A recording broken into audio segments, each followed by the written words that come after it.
Hi, my name is Becca. Welcome to Raising Them Simply. Here we share all about our secular homeschool as a family of 5, and today is our November wrap-up.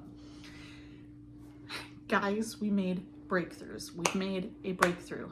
It has been several of these update videos where I've told you that we've been changing and moving things around for our reading for my 6-year-old, and we finally have a breakthrough. The last few times we've done reading, he's actually specifically asked to do reading even before we've done math, which is just completely mind blown. My son loves math. He would rather do that than any other subject pretty much for school. And the fact that he even asked to do reading before we did math was a huge milestone. Now, I've done some other videos. My last video, I believe right before this, was what we've done to change all about reading to work for us. I will link that for you guys, and the cards are down below. But pretty much we've done a lot more games. We're not looking at the flashcards. We're doing whiteboards instead. We're doing search and finds and putting the flashcards all around the house for him to find. We're really taking it slower. We're making everything we're just adapting it toward him a little bit more instead of stressing about the worksheets and all that stuff. We really focused the last couple months on building confidence in everything he's learned before with the word cards and doing more explode the code, because I felt like, well, maybe there's a developmental leap that's happening or something and he's just not ready, and it's finally paid off, and it is so good to say that.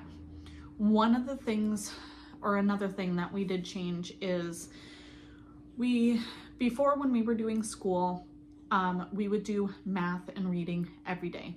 And if we did a different subject on that day, that was just kind of bonus points. And because I work and do homeschool, the goal was that on my days off, 3 or 4 days a week, we would do school. Every single one of those days we did school, we would do math and reading, and then we'd add on an extra subject if things were going okay. We did change that. So we are only doing reading and math. We do reading or math every day, but we aren't doing both of them together unless it's a really good day or my son is requesting it. I felt like that was just a lot. I had changed everything else, and this is the one thing I hadn't changed. And I think this really, really helped. He's absorbing way more of our science and our history when we do learn it, because his brain's just not fried and overwhelmed from learning so much for the reading and the math. And my son does have dyslexia. And so I thought maybe it was just too much sensory input on his eyes trying to concentrate so hard on math and reading.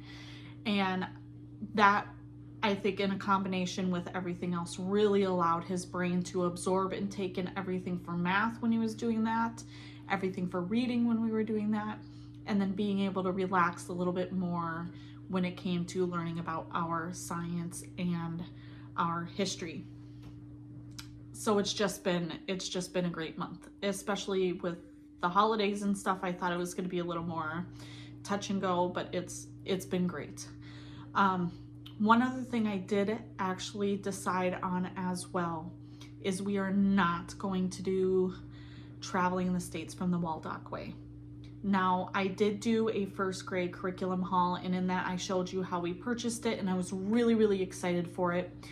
I wasn't planning on maybe doing all of the states, but I wanted to do a lot of them in conjunction with our history. So when we talked about the Boston Tea Party, we would talk about Massachusetts and all of that stuff. Or when we were talking about Lewis and Clark, we'd do a couple states moving that way, and we would do our home state of Minnesota and the states that we have family members that live in. And so that was kind of the plan.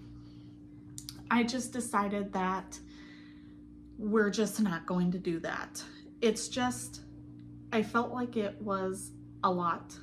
And so I decided I'm still going to keep the curriculum. I'm just going to move it into our overflow curriculum stuff and hold it for when the kids are older. Maybe if we do a road trip somewhere, then we'll do maybe just that state that we are going to visit.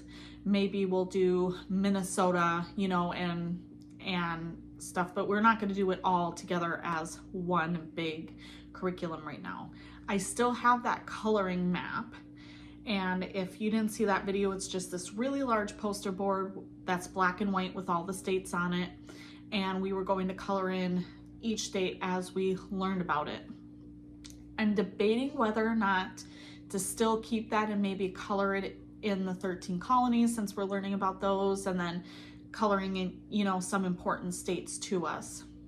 I haven't quite decided that yet, but I know for sure we're going to just hold off on traveling the states for now anyway. This past month, we also did several homeschool get-together parties at our house. Our main one that we did was a Grateful for You party.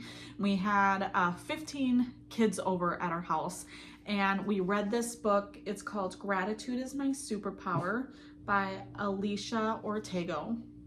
It is a really, really cute book, and in this book, it talks about what gratitude means and to be thankful. And let me see if I can find the page here, but they have a gratitude pebble or a gratitude stone.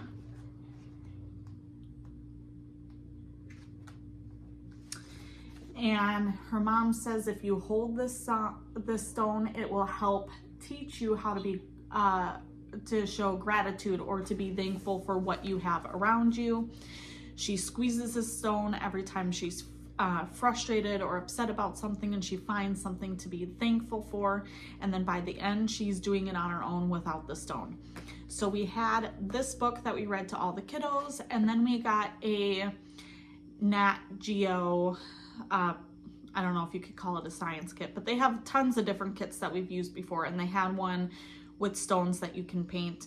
Now, if it was not winter here in Minnesota and everything frozen solid, we would have just gone and find our own stones, but this was just more convenient. So we set out a big tablecloth.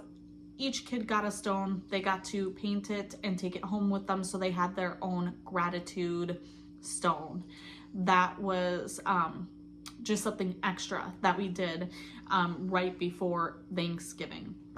Now, in this upcoming month, we are really looking forward to obviously the holidays and stuff. We're just gonna kind of keep doing what we're doing because it's going so well. We did take a week off around Thanksgiving. We'll probably take about a week off right around Christmas as well, just to enjoy being with friends and family. And I don't work Christmas this year, so that will be very nice. So we'll take a break off for that, but we do have a couple of different events.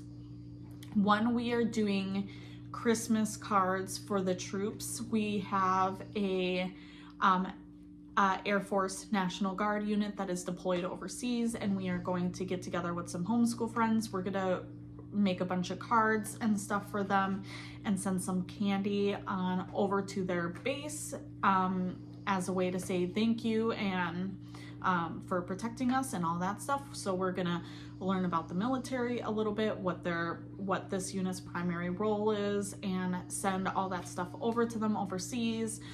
We're also going to have another get together at our house with all our homeschool friends and do like a secret Santa and a craft to make some ornaments and stuff like that, and just hang out and have a lot of fun there. So we are really looking forward to this next month.